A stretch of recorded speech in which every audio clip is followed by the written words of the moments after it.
What Tabris are looking to do over the next couple of years is backward integration, taking from 1,000 and then up to 10,000 hectares of cultivation that they own themselves, which they expect to take their margins down, up from 15% to about 30% margins just by owning and controlling and securing their own supply.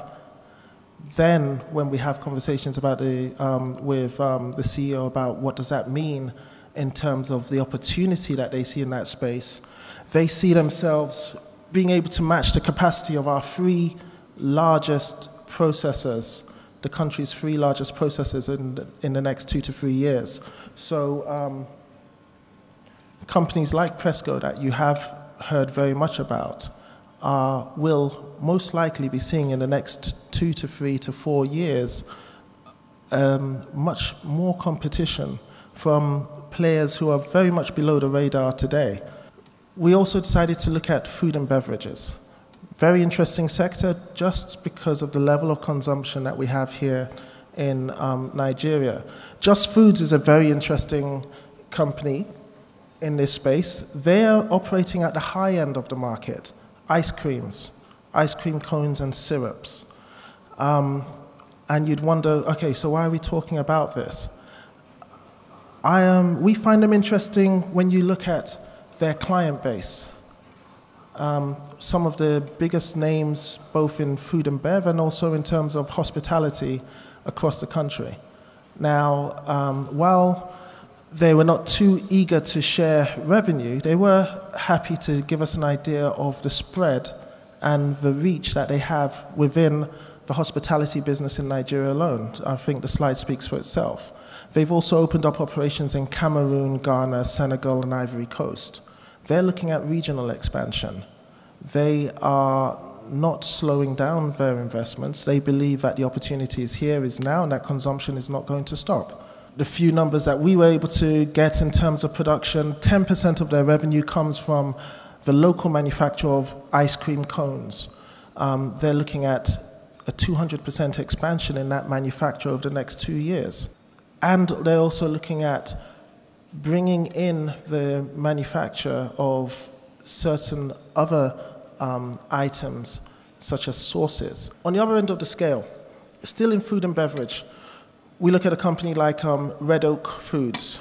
They do nothing more than sell plantain chips, right? Hawked on the streets, sold in Ebano. For those who go to Ebano, I think you'll also find them in any other supermarket. It's low end, very simple production method. They've been seeing, up until this year, they've been seeing year on year 20% growth in revenue. This year, they faced a problem very similar to, I think, the crisis in tomatoes, where there was a shock in the supply chain for plantain for them. So rather than scale back, the CEO is really talking about acquiring land, leasing land, and extending backwards into securing his supply chain. He does not see his revenues for this year as a problem. He actually sees it as an opportunity to rethink their approach, to ensure that they've got the full vertical secured and to go for growth from that point on. Renewable energy is a space that a lot of people have been talking about for quite a while. We talk about solar, wind, and other forms of power generation. We thought it might be interesting to also refer to other areas of renewable energy that are interesting. For instance, the substitution of fossil fuels in cooking. So the replacement of kerosene and firewood and, to some extent, gas with things like bioethanol production. And that's where green energy biofuels is a very interesting company. They take sawdust and water hyacinth and generate bioethanol, which can be used as cooking gas in specially produced stoves. To date, they have local manufacture of the bioethanol, but they've offshored their stove production. They've seen growth not only in Nigeria, but also sales in Ghana and in other areas of West Africa. So much so that they are looking over the next 2 years to relocate their manufacture back into the country to produce the stoves and reduce their margins and scale up their production. And what I'm trying to paint today is the fact that despite the macroeconomic conditions, there is a lot of growth activity going on. How do we know in Asoko? Well, our job, as I said, is to discover companies. We have, over the past 10 months, I would say, been able to profile and publish information on over 4,000 companies across sub-Saharan Africa. We have a pipeline of another 9,000 or so that will be out there within the next 3 to 4 months. We're operating not only in Lagos, but in Ghana, Kenya, Addis Ababa, opening up in Abidjan and Rwanda quite soon. We find the opportunities in the middle space, in the middle market, to be immense.